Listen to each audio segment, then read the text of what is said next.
তো হ্যালো বন্ধুরা, আইয়া পাইলাম হলো তেজপুর। কারণ সকালে এয়ারপোর্ট থেকে একটা পিক আপ আসাল, পিক আপটা নিয়ে ডাইরেক্ট তেজপুর চা বাগানের মাঝখানে একটা স্কুলে ড্রপিং করলাম। তো ড্রপিং করে দেখলাম চারো সাইডে গার্ডেন পুরা সুন্দর।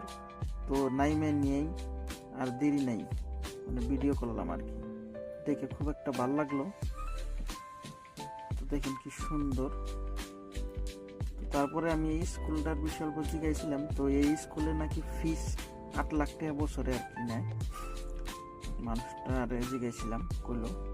তো দেখেন কি সুন্দর, চারো সাইডে গার্ডেন। তো বন্ধুরা, আজকে এই পর্যন্তই। এখন যাই দেখি গুয়াহাটির দিকে। তো চলেন।